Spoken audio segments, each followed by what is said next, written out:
All right, let's walk over here to our first building on the tour.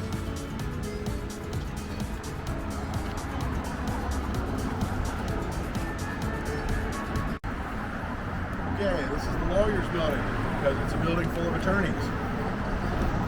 Now, we are going to be talking about the canal quite a bit today. So the canal would have been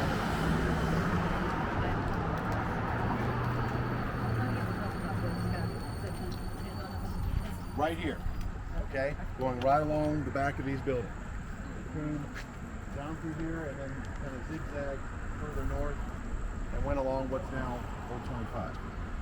Okay? So, when we're talking about tobacco barns and all that kind of stuff and loading on the canal, they were loading it on pretty much right here or somewhere in this area. So, this building was, it's been several things. At one time it was a livery and feed store, and then the other half of the building was a steam laundry, which makes sense because the Baumhouse Hotel is right here. At one time there was a hotel on North Main Street called the Mansion House. If you see the red building there, where there used to be a key making place, right? Yeah. That was the Crest Hotel. We're going to go down 2nd Street here. We're talking about that one? Yeah. The red building. Come on, Christy. My parents owned that. Yeah. Come on, Christy. I don't watch my business anymore. Anyway, and that's where the Ankney lunch counter was, if you ever hear about that. Okay. On 2nd Street, we're going to talk about the Washington House. Further down Main Street, Main Street at the corner of Linden, you have Jane's on Main. That used to be the Miami House. Across the street from that was the Washington House. So a lot of hotels in this area made sense to have a steam laundry for larger clients. Now, after that,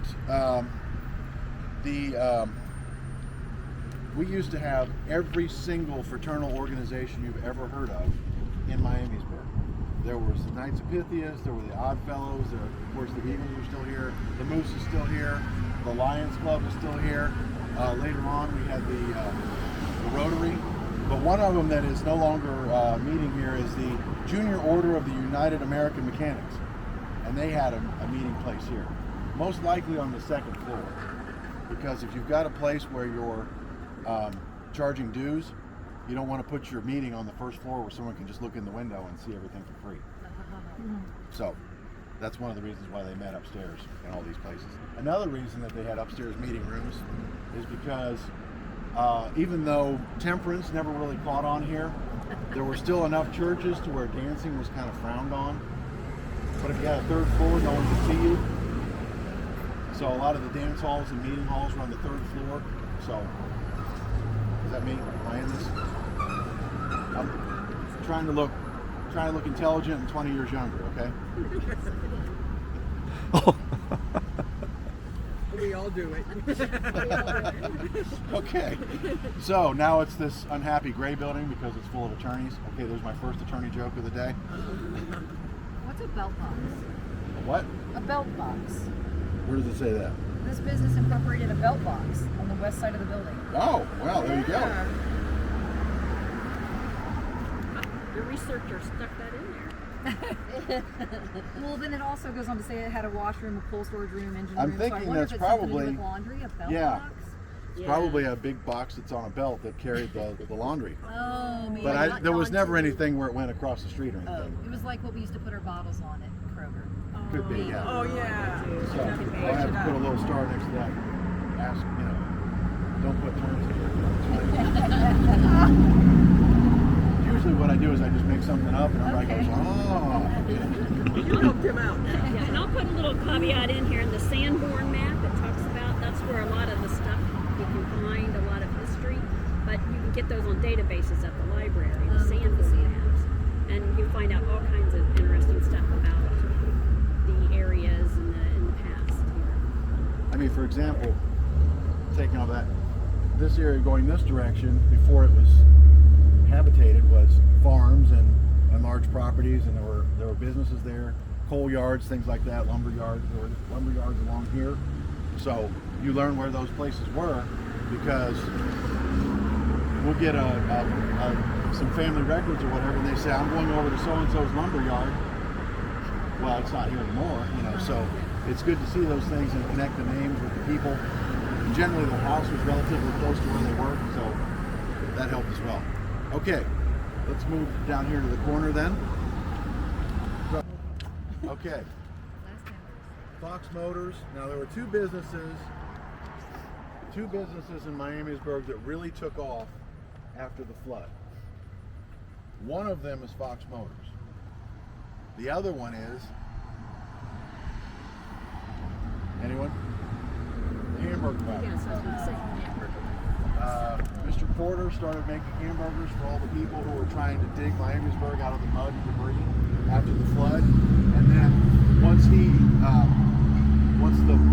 city was back to, well, it was still a town then, but once the town was back in order, then he continued to sell out of his wagon. The other business, and we have a picture that was taken probably across the street. This is where the old firehouse used to be. There he is. There's one. Right on time. Okay, there used to be a firehouse there. That's also where the city building, the old city building was. And the picture's taken down this way, and you can see the facade of this building used to have a big awning and everything, and it's all on the street. It's all destroyed from the flood. So that was the time when the owner decided that maybe a carriage business isn't the best way to make a living. We're getting into the modern world of 1913. So that's when Mr. Fox started his car business here. And originally, as it says here, it was known as the Fox Miami Valley Machine and Auto Company. Now, according to this, and according to, I strongly recommend when you have time that you stop in and talk to Tim Fox, and he will give you history of his business and everything in Miamisburg and how the Fox family welcomed the Adena people here to Miamisburg. Not really, he wasn't for that long, but he has a lot of great stories. For example, they used to go to the railroad station, which is here at the corner of 4th Street, and they would pick up a crate, and they would bring it back here, take it to the 2nd floor, assemble the car, and then bring it back down to the showroom. That's how cars were shipped back then. Wow. Now, of course, that was many years ago. Did I say ambulance on this tour? You need to include that.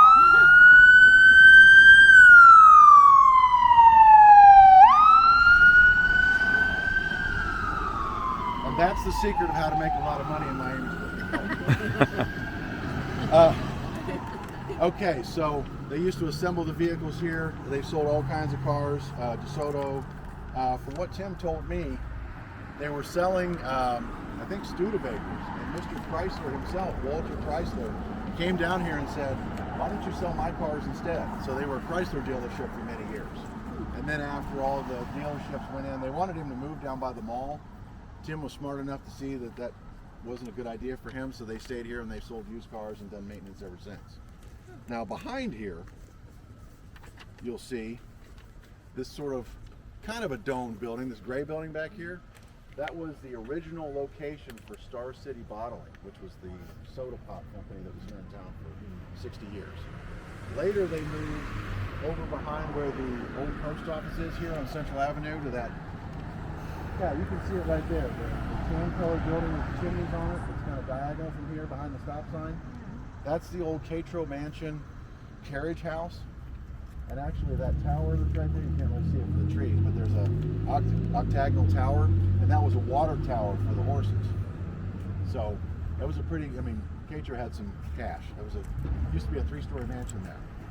Anyway, that's where Star City moved, and that's where they were for most of the time that Star City was bottling. I think that was a Ford truck, when you think of it. Okay. Of course, the big soda companies, you know, in the late 60s, they couldn't compete, so they were put out of business. We do have a really nice Star City bottling display at the History Center, and I keep talking to people to say, what can we do to get the old recipes and start making it again? I've had no success whatsoever, so unfortunately. Anybody ever try Star City? I hear it's really good. Whenever I ask that question and someone's tried it, I ask them what their favorite flavor is. that quick. Oh, it was orange. Oh, it was cream soda. It was, so they still remember how great their drinks were. Okay, let's move down and start talking about tobacco.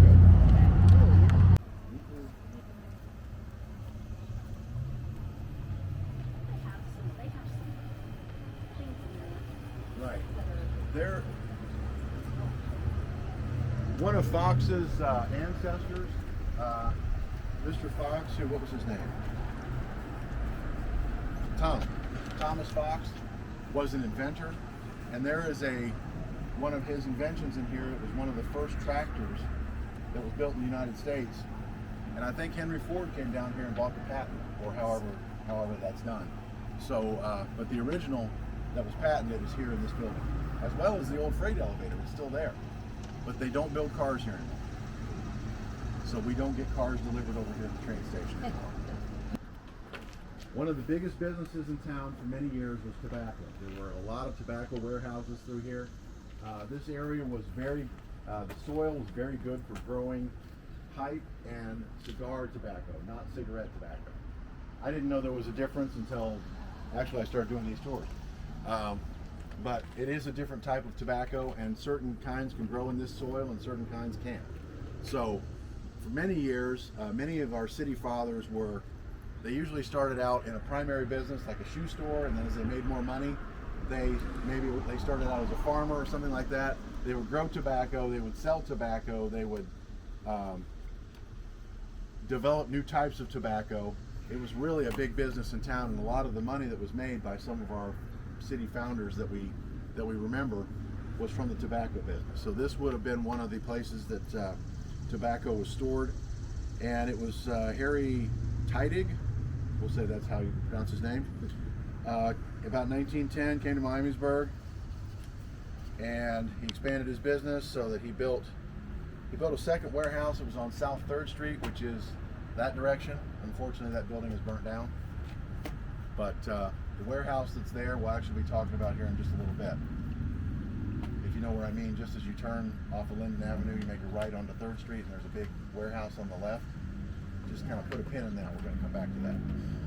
Okay, this building has been a number of things. It was the home of Frigidaire, Denard Frigidaire, the Round Table Restaurant, Kitchens Castle. There were beauty shops. There was a dance studio, and there was a senior citizen center. Most recently, this is the location of the Watermark. Now, of course, there are apartments upstairs now, but this was the Watermark restaurant, which unfortunately is no longer in business. But there is another restaurant that is going in. And they are serving, I have no idea. I've heard a bunch of different things, like it's some sort of Asian fusion something or other. And I said, yeah, when do I show up? I'm fine, whatever it is, I'm eager to try it. I really did enjoy the Backwater Voodoo place. Have you ever got a chance to go there? Mm-hmm. You did? Yes, it's neat. Yeah. We're drinking drinks out of big parrot heads. Pretty cool. Cauldrons and things. Yeah, exactly. And Like a hodgepodge of stuff. yeah. Yeah, it was New Orleans type food and drinks. That's not there anymore. No. It was owned by Watermark. Oh, It just Yeah, went same out a family. little while Same ago. family. It was their last time. Yeah, that was a shame. And speaking of that building, let's move on down to one of the very first buildings in Miami. Mm-hmm.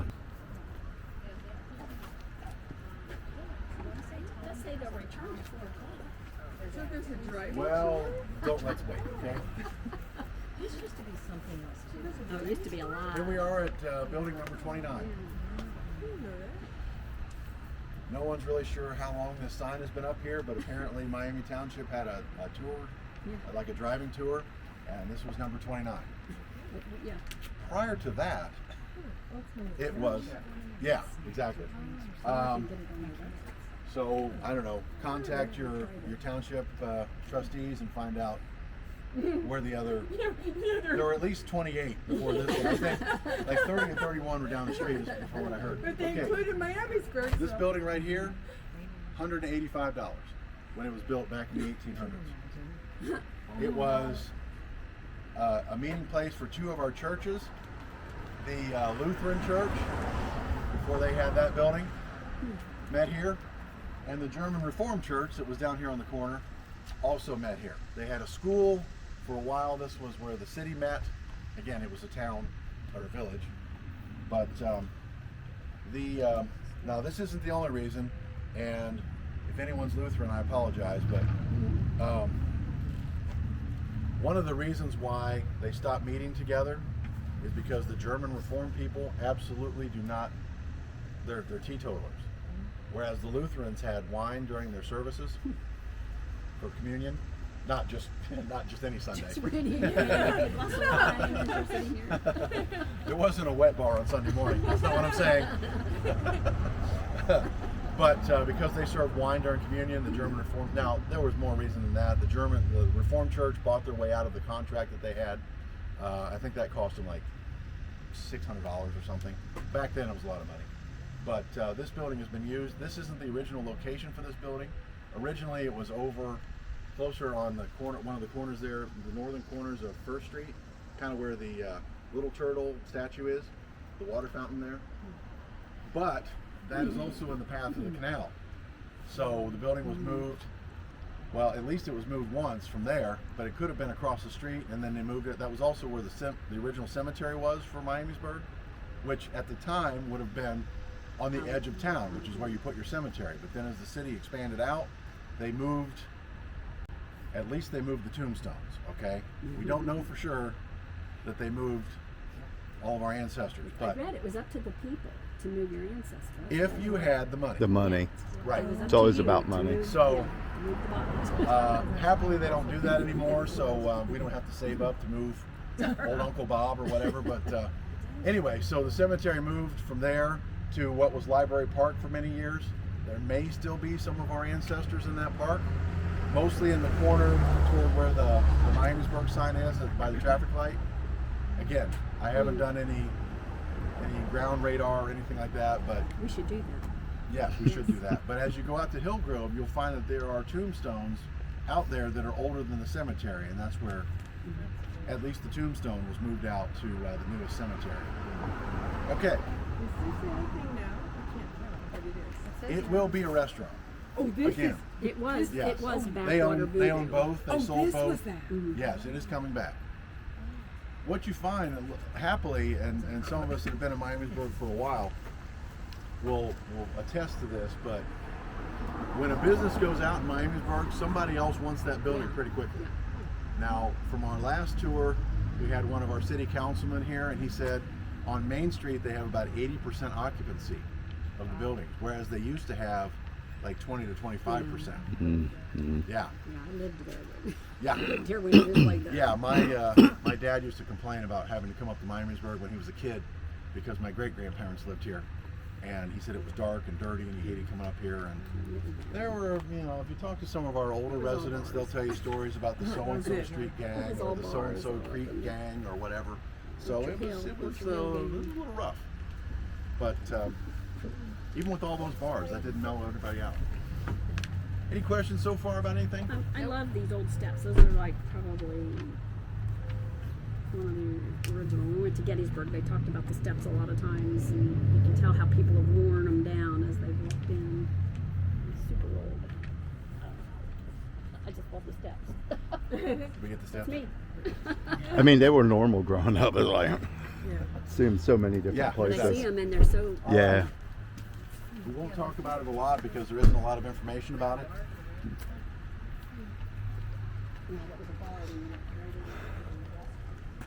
This was a hotel at one time. This was the Hamilton House. As soon as I get out in the sunshine. Okay, if you've heard about the Blue Trail, here's where it starts. It goes all the way over okay. Main Street, and it is a way to lure people from Main Street to the businesses on 2nd Street. As you know, there's also now a new brewery, the Entropy, on Main Street. It is Yes. open. It Yes, is. it's awesome. And it's very crowded because everybody wants to be there. They've really done a fantastic job. Yeah, and they have We a have our- speakeasy in the. Is the speakeasy open yet? Yes. The speakeasy is open. And again, I talked to our city councilman. They're completely familiar with it. It's nothing secret. It's not an old-time speakeasy. They are aware that it's there. There's a big sign that says speakeasy downstairs. Everyone's cool with it, You don't have to have a password to get in. Right. Well, I didn't I even didn't have bother. to have one. Well, of course they'll Some let you in, places. Christy. Yeah, they'll let me in. Yeah. Cash. That's Yeah. the password. Okay, at one time this was one of our hotels, not as well known, not as much information about it, but this was the Hamilton House. And again, I don't really have a whole lot of information because, and this, let me just tell you this right here in this part of the tour. As you are going through your family history and everything, and you're taking pictures of cookouts and your kids, your grandkids, label your pictures so that you don't put your great-grandkids in the same spot that we are with our great-grandparents. So we're looking at, okay, here's some old people from the 20s. You know, this could be some picture of a person we're looking for, but we can't tell because there's no name on it. So label your pictures. That's why they get thrown away. Yeah. Mine does know not the have name. that problem. We usually throw away the scenery pictures and keep the ones with people in it. Everybody does that? Of course we do. I don't throw Okay. away any. The next thing we want to do is actually move Oh, yeah, down yeah, to the yeah. corner. Yeah, that I can't imagine how old that tree is there. And it sits out there around, people would sit around it. They're using John Trion's original Miamisburg taco recipe. No, of course not. No, come on. It's very good. Remember when there were houses here? Yeah, I do, but I mean, I just know that there were houses. There's your second pump, Christy. Right now is one of the Alor buildings. This used to be run by James Havermeyer, who, what do you know, was a tobacco agent. And it was managed by, this is why I'm reading it, because all these German names I haven't memorized yet. Samuel Umbenhauer, awesome name. And again, the Sanborn fire insurance maps said that this was the Havermeyer and the Gelus tobacco warehouse. And it had doors on the second floor in the back. If you're ever coming up First Street, or that's north, coming up First Street, you'll see on this building that there is a second story door. Well, it would have had a pulley on it at one time so they could lower the tobacco and the products down into the canal boats. Okay, tobacco was also prepared here and made into cigars. There were about 600 people employed in this industry at one time, just here in Miamisburg, including women and children, because child labor laws didn't really kick in until about the 20s.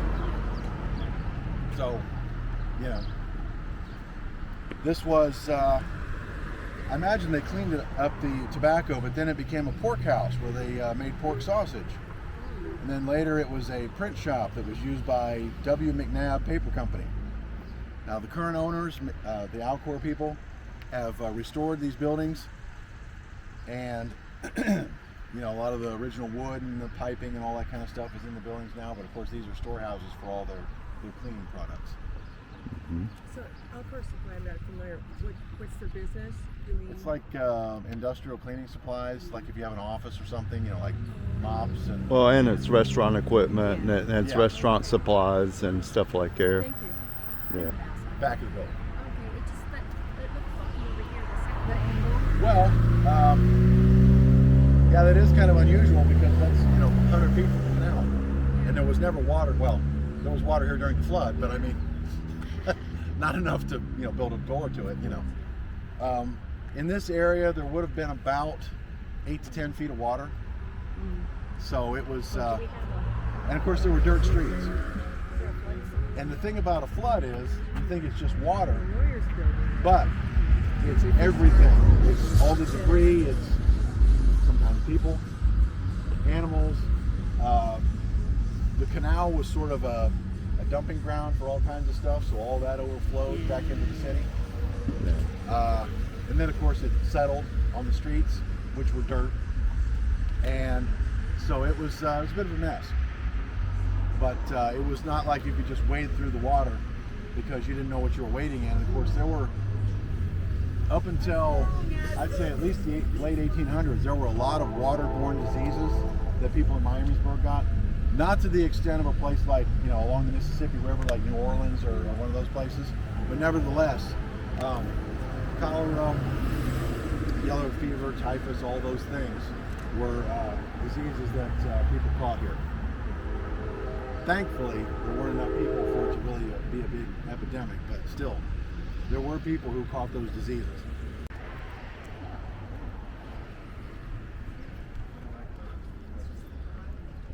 Oh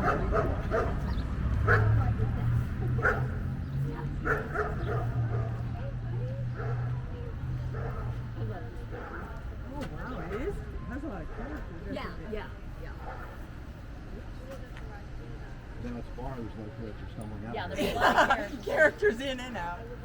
And they have a lot of good music. Okay. And what's the name of this? This is Lucky Star, and this Oh, is there. more of a Mexican flavored place. They actually have food here. Again, it's Mexican type stuff. It's delicious.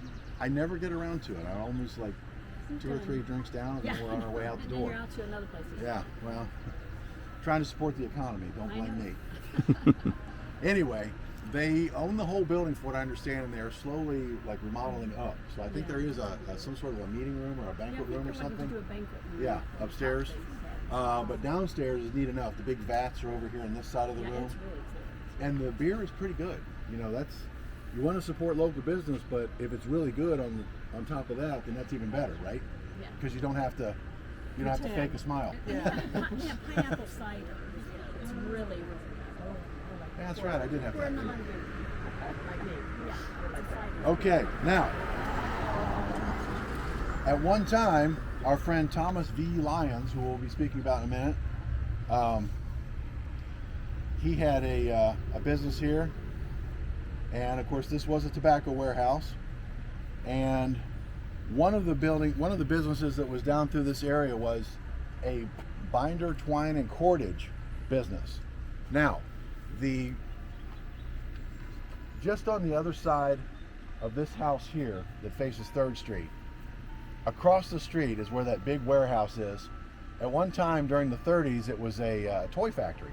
Prior to that, they made metal farm implements, and the company sold. They didn't develop it here, they didn't invent it here, but they made and sold what was called the Excelsior farm.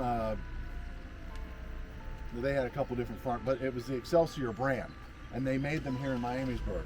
Now, one of the things that they did here, and why we had a binder, twine, and cordage company, is when you're out in the field, it's simpler to bind the crop in twine than what they were using before, which was like a metal cable. So it was much easier to do twine, and so they had the machine here that they made and then sold to these companies, and there was actually a twine factory that was across the river. I think it's like what is it now, like a sports facility or something? The one that's over Across the river. across that other bridge. Yeah. Yeah, and then it's an auction house too. Anyway, when I was out there, I was doing a temp job out there, and it was a school supply business. Everything was just a total wreck out there. It was crazy. Oh, yeah. I spent more time cleaning than I did packaging any orders. But there was also the guy from the antique store in Centerville, and he had big boxes of books out there, and that's where he was storing those. So, yeah, that building's everything but twine now. But anyway, that was a big business here in town because we had farmers. There were big plots of land all around, even off, as I said, into this area over here, which is now part of Miamisburg. But they not only made the machinery, but they also made the twine. So, and then they grew the tobacco, which could have been bound with twine.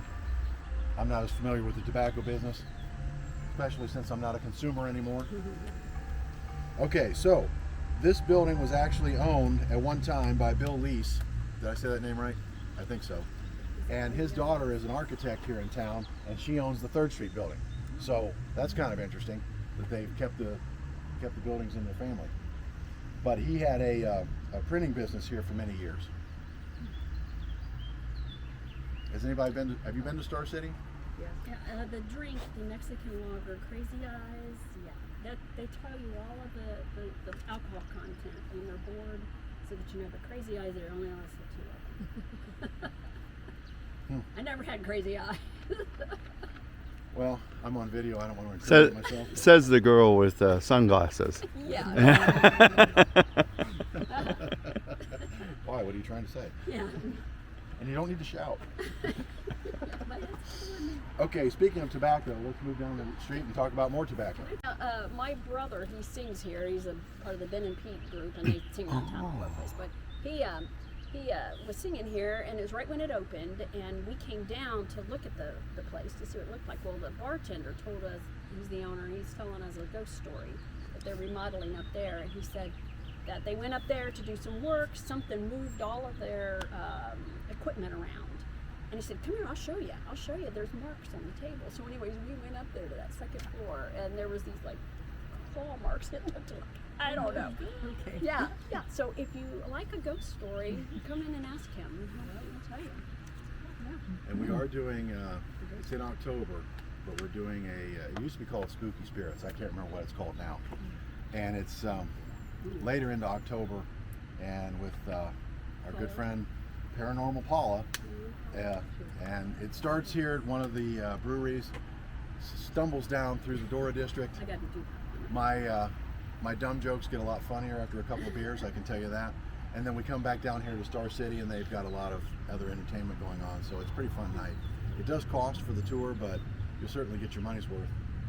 And there's like October 25th, somewhere in there. Okay. And then the library does. I do a ghost tour for the library park, or Veterans Park now, and with the Miamisburg Historical Society in there, and we go in the Carnegie Building. I'm hoping we can go in. We got to talk. You said maybe. What do you want from me? Yeah, maybe well, we go in. Yes. well, so Okay. I want to we stopped doing things in the Carnegie temporarily because we have hired Linda Barnhorst, or Laura Barnhorst, to do some architectural designs for us, to revitalize the Carnegie and make it into a veterans, first responders, fire and police museum, memorial, that sort of thing. So that's what we're working on right now. So we wanted to get out of their way, and So I'll get with you about dates. Yeah. And see if we can do it. well, by October, I mean, It'll be- if they tell us the roof's going to fall in, of course it's not. It's But not. if they, It's we'll know by then. It's a great building. But- we tell stories about the ghost in the park. But if you want a Bodies. haunted tour, I mean, the chance that the building could fall on you kind of makes it Yeah, that exciting, kinda doesn't it? makes good. And people have felt things in there too. Have you ever felt Oh anything man. yet? Now I'm always in there during the day or with somebody. I don't. There's people who said they would not go when it was owned by the city. They would not go in that building at night or by themselves. I don't go in any of these old buildings that are by myself. And there's everything, and I'm like, my throat's all dry. And I'm like, hey guys, you know. Those are so cool. Building here, obviously, this is another one of the Alcor buildings now. This was yet another tobacco warehouse. This was also part of the Binder, Twine, and Cordage Company. And as I said, cigarette tobacco was not grown here, so as cigarettes became more popular after the First World War, the business took a hit here in Miamisburg, although there were still tobacco rolling companies into the 60s. But then again, the Surgeon General kind of probably finished that business off. And you know, by the 60s, there weren't really as many people smoking cigars. So, right, now it's a warehouse for Alcor. They've got a lot of their supplies here. But next to it is the historic Peerless Mill. Before then it was called, Mm-mm. and then before that it was called the Peerless Pantry. And before that it was a mill. the Peerless Mill, yeah. Mm-hmm. Now, as I said, the canal was just here on the other side of this parking lot. And they had a water wheel, and that's what they used to power the machinery that ground it was a flour mill, but before that it was a sawmill.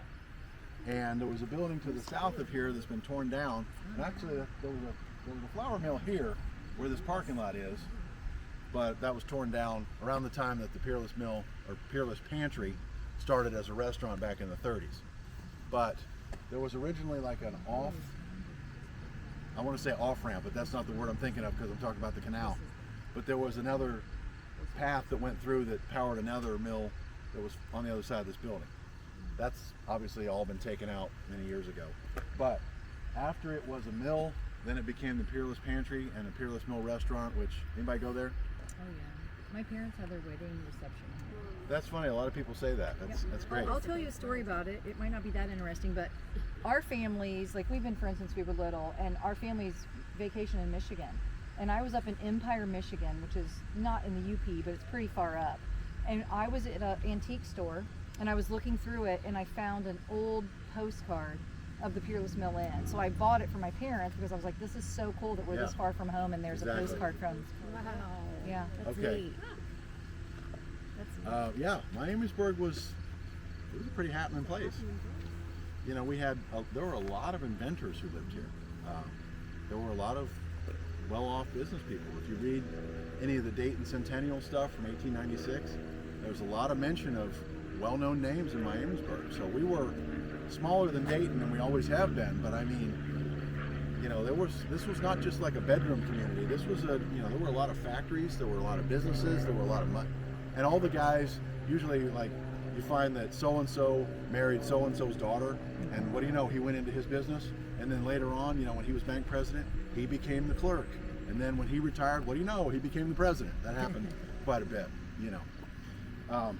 Anyway, Peerless Mill. There was a big fire here in 2003. They rebuilt it and tried to keep the business going. Unfortunately, it closed down. 2014, the people who bought the building started Star City.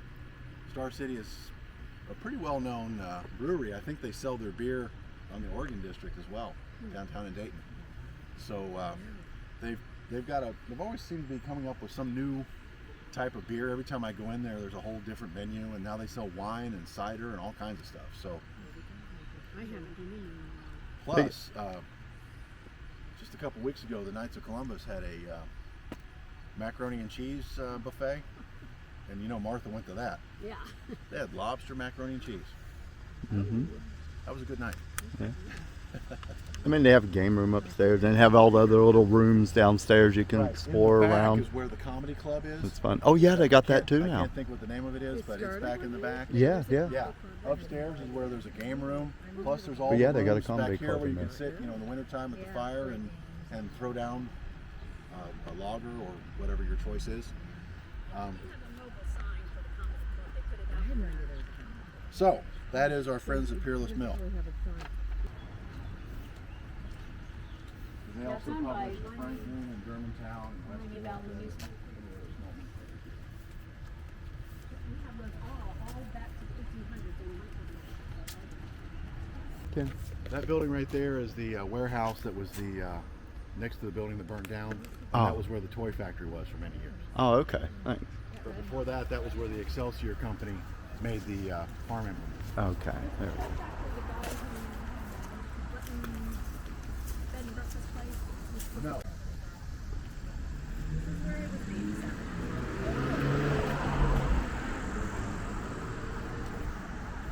Why was Quebec? Yeah. About 5 years ago.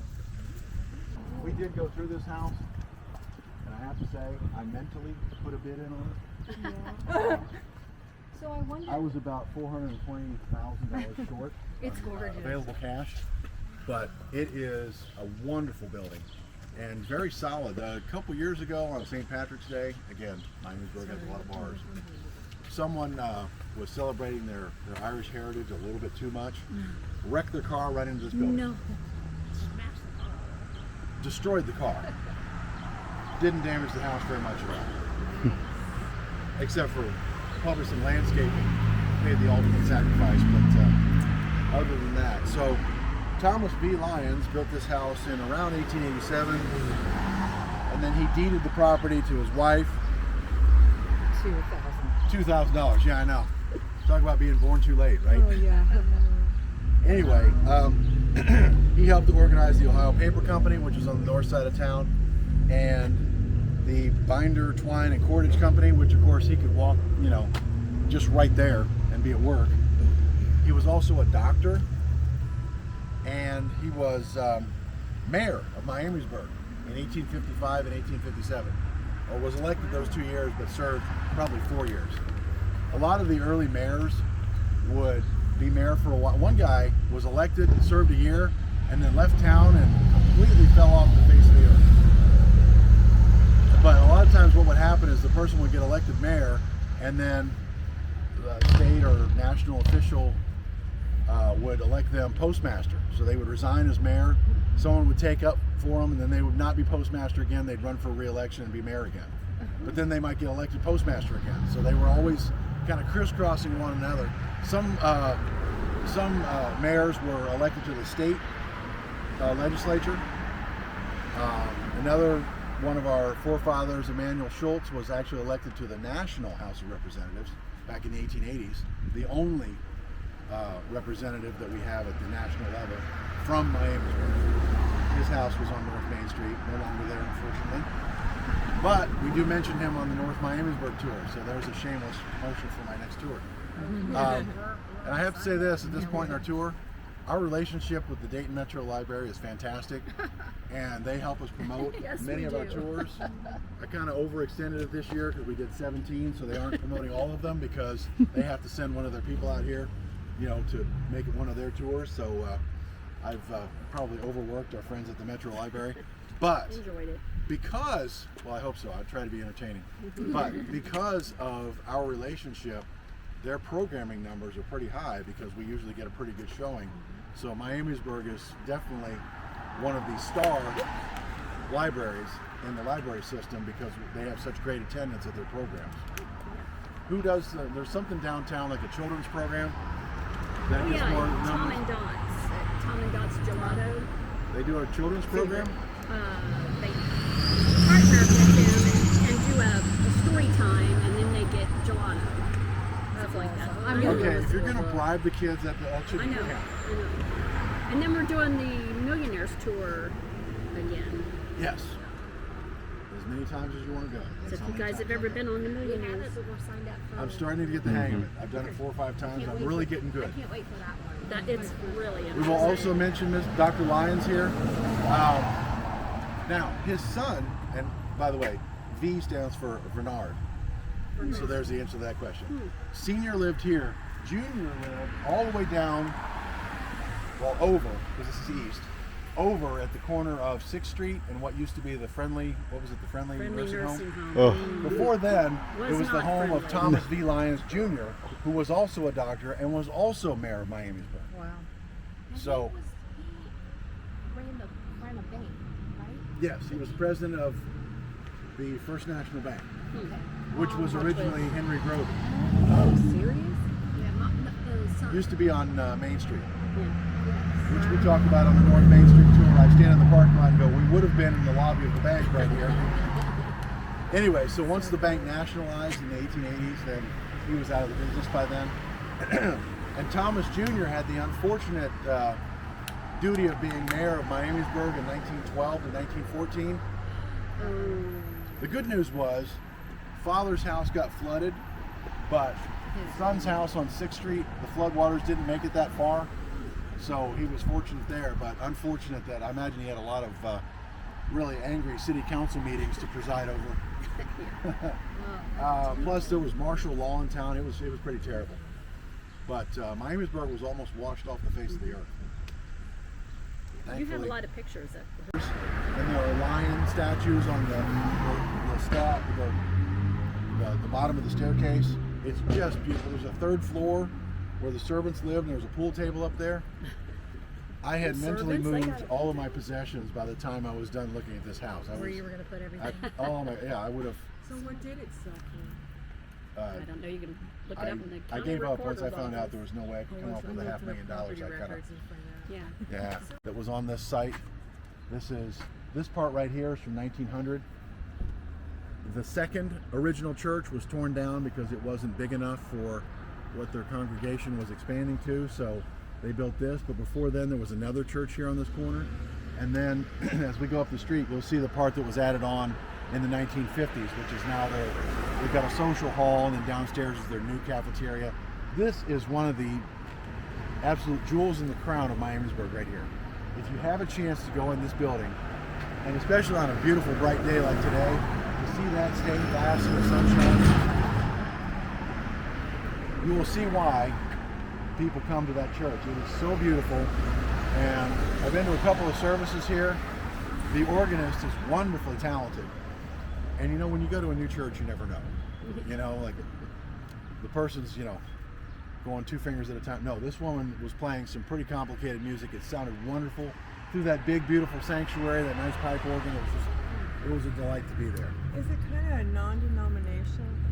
Is there an affiliation, or is it They just were a kind Church of Christ, and now they're I think they're still a Church of Christ.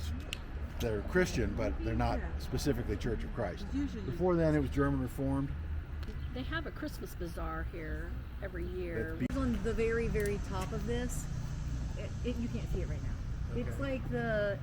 like it looks like maybe it was copper that's green. Wither now. vein? Yeah. Oh, yeah. Maybe. Well, it looks like a spire or something. I don't know. Yeah, it's kind of. Yeah, I want. It just looks so old. It looks like maybe it was part of one of the old churches. I don't know. Could be. I mean, it didn't sound good enough when they cast it in bronze, and so everyone chipped in all their old silverware and silver lockets and things like that, and they recast it with that silver in it, and that's the bell that they have now, and that's why it sounds better. And one Wednesday afternoon at like 10:30, I got to go up there and ring that bell. It was really cool. That is But no one could figure out why the bell was ringing at 10:30 in the morning. They were the Reformed Church, or the first Reformed Church in 1900 when they put the Cornerstone in. Now this is interesting because, let's see, this is south. Usually, when you build a building, and it doesn't matter as much with modern building techniques, but ancient builders and builders into even the 19th century always placed the cornerstone in the northeast corner, which would be this corner on this building. Do you know why they do that? Weather. Weather is sort of, I'll give you 50% for that. Oh.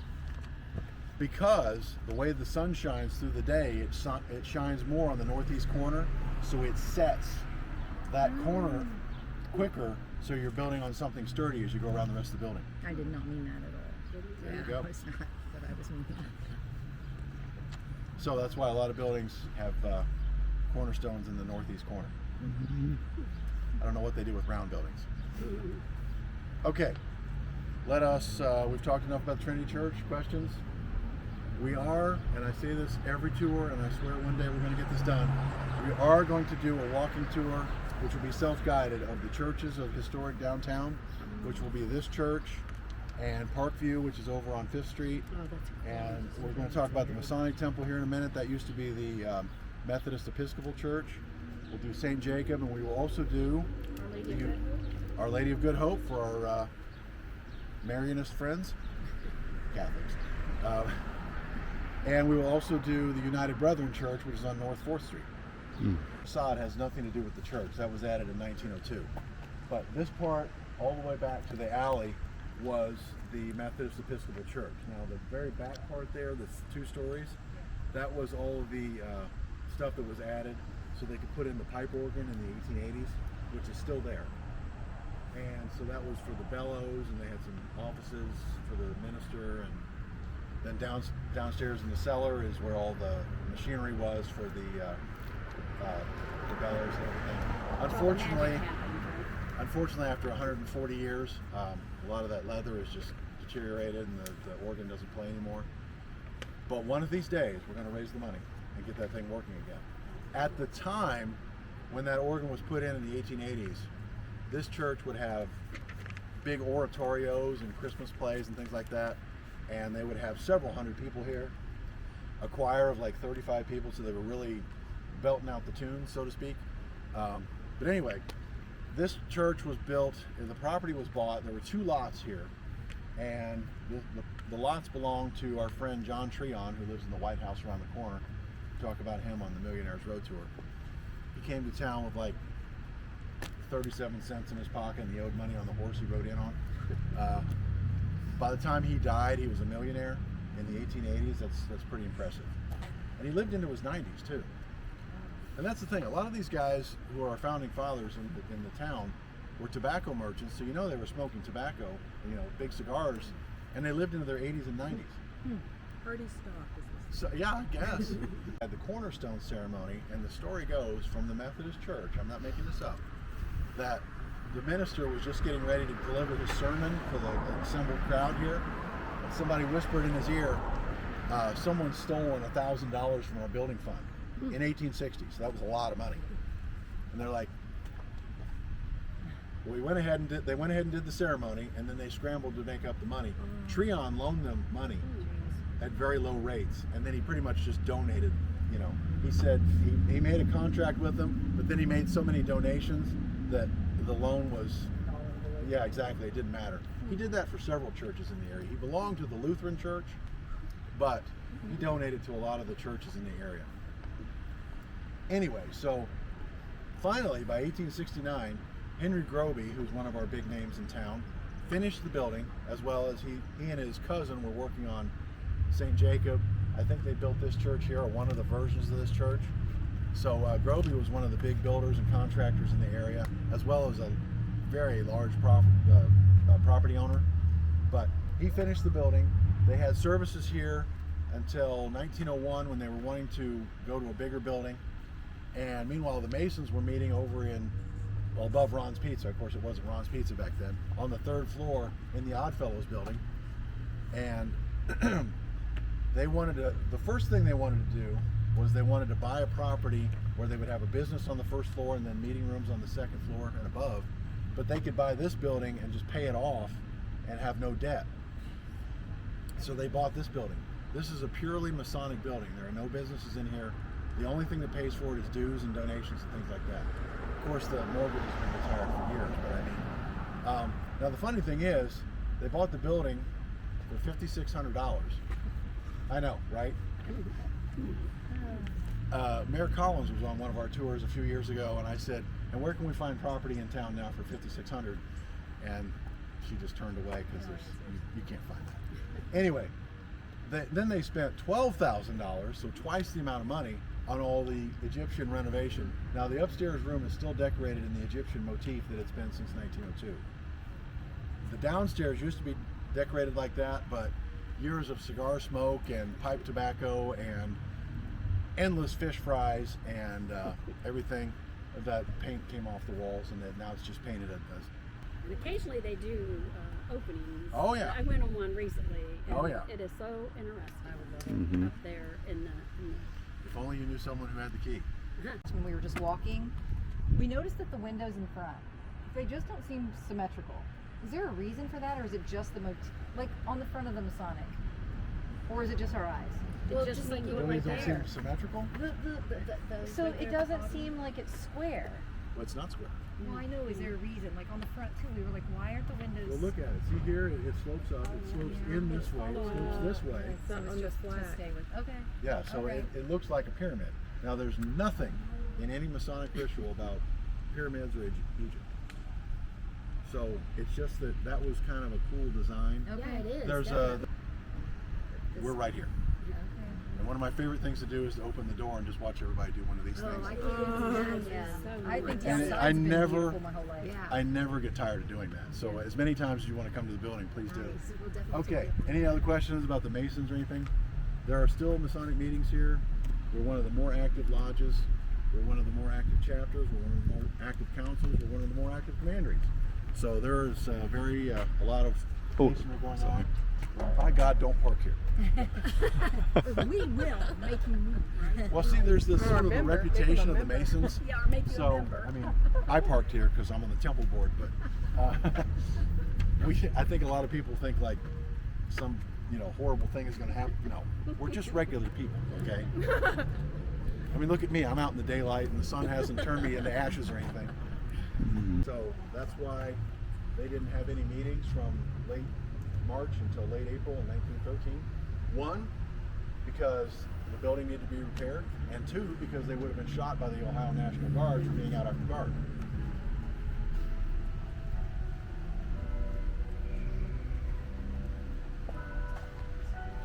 You have to come back. I would definitely want to. It is just so neat. Speaking of cornerstones, we have not been able to locate the cornerstone for the church or the cornerstone for this facade, which was dedicated in 1902. Okay? But if you look, like on all old buildings, you see right here, this used to be a window, but as the pavement has built up over the decades, you can see these windows here, it's just been piled up. So probably what we need to do Dig is down. drill down more than we have, which is not at all, because there was a time capsule put in here in 1902. And there may have been one, this would be the northeast corner, there may be one there for the church. which we haven't got to yet. And the last thing I want to do is do a Geraldo Rivera, where we dig down there and can't find anything, and then they're like, you know, way to go, genius, you know. But I'm sure it's there. No one would have dug it out without writing it down. They said that they dug it out. Part, and then you see a line that divides, and that's the new part. So you can see the old windows and then the new windows. And they're not quite the same again, If are you they? look, if you're standing at the hamburger wagon in line sometimes, you one of these and turn around and look at the Oddfellows building. Yeah, you it's see the same thing. one. Okay, here's the old part, and here's the new part. when we went on your tour of Main Street. Yeah. Oh, so I've already told you this story. Okay. Well, it's okay. Yeah, we'd like to hear. Yeah. I try to change it up so you seem surprised every time I tell a story. All right, so the Bruff family had a furniture store here, but like any person who worked in the wood, they started building coffins. And so originally they were, yes, then they built the funeral home here next door. And as it says here, if you look next to the Bruff Funeral Home, which is number 13, and this is how things worked back in the day. Just like with an attorney, you wouldn't have had a law school to go to necessarily. You would have done what was called reading the law, which was study every single law book in the law office where you're a clerk, and then go take the bar exam. You're a lawyer. Okay. Same thing here. You'll see that John's father Benjamin in the 1850s traveled to Philadelphia and took a one-day course in embalming. And embalming, isn't that nice? So happily, I mean, you would hope that your family would not have been anyone that died in the 1850s, where he was still practicing. Still learning the You know, ropes, give him like yeah. to the 1860s or 1870s before. But with the old death certificates and things for a lot of the city fathers, you will see Bruff handled their funerals. So they at one time were a major funeral home. But Andrew Stalker, who had 2 buildings on Main Street, across the street from one another, studied with them, and then he had a furniture and a coffin business and a funeral home on Main Street. So both of these would have been the Bruff furniture business, and then the funeral home was there. Actually, that was their residence first, and then it became the funeral home afterward. They still do funerals here. And when we get down to their sign, you will see that their phone number is, whatever it is, 859, but it's 1001. That's because they had the first phone number in the Miami Valley. In the entire Right there, area. right there. You got to start somewhere. And let's I know face it, that- who's going to get late night phone calls more than, you know, the police? People die. When wasn't it? Usually in that order, right? It was the Getz also at one point, right? Yeah. Funeral home. Getz Bruff, yeah. And that's Pastor Getz who's right here. This church. Oh. He was in it. He had an interest in Oh, it. okay. Okay, now I promised our friends at Simple Craftsman that you would at least stop and look in the store. I love it. So if you want to take a minute and look at Simple Craftsman, I'm telling you, you will find something in there. This one is different. Oh. Really? You're right. They do though. They don't look like modern. They No, look no, like- no. Well, I wonder if inside it's different. I wonder if this is just like. Okay. At one time, there was another house here before Bruff bought the property and added to their parking lot. Unfortunately, it was overrun with local small animals, so they had to tear it down, unfortunately. Yeah, I heard raccoons and squirrels and things, so that house unfortunately isn't here. I think it belonged to one of our big names in the city, one of the many houses the person would have owned, but there's a picture of it somewhere. We just haven't found it. But that was 15 years ago, something like that. Next to that, and let's get a little bit closer. We'll say if you go up to Linden Avenue and you go up Linden Avenue, go around that curve, that big stone house that's for sale there. Yeah. The last Bruff who lived in the town, he ran the funeral home here. He lived in that house. That was there like, I don't know how many Bruffs lived there, but I know he was there when I was a kid. They next door, we lived next door to the Bruff. But he would come and he would show us the dog. And I want to bet it is. The garage is One time was the office of Dr. Weaver, and he was a cancer doctor. So that's kind of interesting. And now, he actually went to college. Okay, this was not a one-day doctor class, all right? He went to Notre Dame in Wittenberg, and then studied medicine at the Miami Medical College, which was in Cincinnati. So he was actually a school-trained, take an exam, learn the Latin words, doctor. Became one of the most prominent and successful physicians in this area, and was advertising in the Miamisburg Bulletin as early as 1871. So if you want to see his advertisements, go to the Metro Library. They have those in Miamisburg or downtown? We used to have them in Miamisburg. Now they're all downtown on Microfiche. Okay, it was Dr. Weaver's house that was here next door. And of course that house has been torn down. Judge Rex Weaver had his law office here for a while. And then it was a private residence for his mother. Isn't that nice? And then a group of volunteers remodeled this building so that it has a lot of its original features to it. So that's, people in Miamisburg for the most part are pretty passionate about saving their buildings here. As you can tell from our Carnegie building, which is in Library Park because that's where all the libraries were. Building was dedicated again by our friends the Masons in July of 1909, and it is still standing and it is still structurally sound. Okay, as opposed to the Carnegie building in Middletown, which has a gigantic skylight because the roof fell in. Yeah, and I met the guy who was going to do all the renovations and turn it into bars and office space and everything. And I just drove by there yesterday, and it's still got a big gaping hole in the roof where the roof should be. So he's sold the building since then, and he's gone out of town. So unfortunately, that isn't going to happen. Okay, questions about our friend Dr. Weaver here? All right, we're going to move on to another lawyer's building, but I promise we will not end with lawyers, okay? Charles Judy's house, and he had a doctor's office in the basement. And he also went to college and graduated from a medical school in Cincinnati in 1887. He was a charter member of the Miamisburg Rotary. Any Rotarians here? Every time I ask that question, same answer. We have a vibrant and exciting Miamisburg Rotary Club here. Talk to your friends. They meet on Wednesday afternoons at lunch, usually over at the Ballinger. Great organization. They support they supported us at the Historical Society. In fact, they sponsored our research room. And when you go in there, if you remember the way the library was, the triangular building there at the corner, didn't used to have that little room there. That's because of a generous donation from our friends at the Rotary. Because we said, hey, we want to have a building or a part of the building where we can do research, and they paid for it. So that's very nice. They have sponsored a lot of building and charities and scholarships, and they do the pancake breakfast every December. I mean, they're just a great organization. Unfortunately, I guess none of us are Rotarians. Dr. Smalley, and then Earl Philhauer had his drugstore here, and the second story was an apartment at one time, or several apartments. Currently, it is, well, first of all, John Doan bought the building and turned it into his law office of Baver and Doan. And now it is Baver and Lyles. And Phil Callahan, who used to be on North Main Street with, I can see his picture. What was the other attorney who was in there? I'll think of his name like 2 o'clock in the morning tomorrow.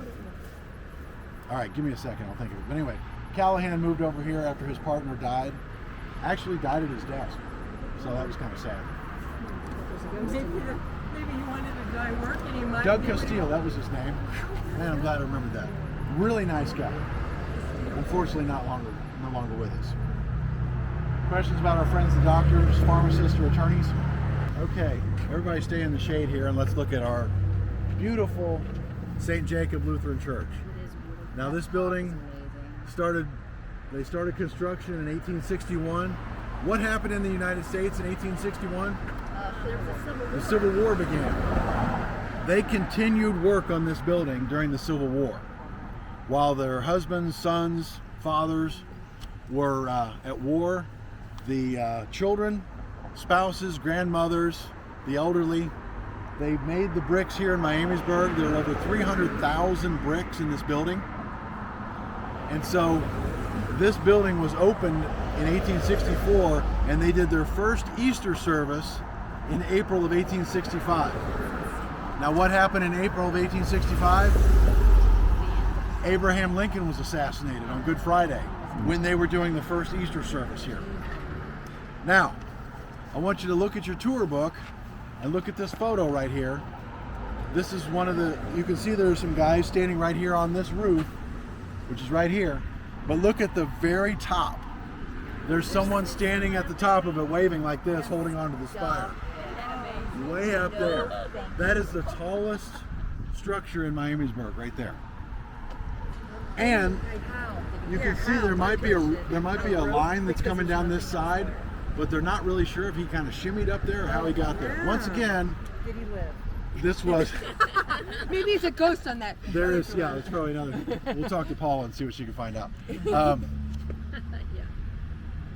There was no OSHA for many decades after this. So, as I said, the bell still rings, but they have a recording that they play on the quarter hour, a half hour, and then on the hour, which sounds very nice, but I can tell you from being able to ring the bell myself, the bell sounds much better. Now, the beautiful stained glass that's in here is just wonderful to see. This will be one of the churches, hopefully, on our historic church guided tour. Well, it'll be self-guided. Some signs, we get some people out.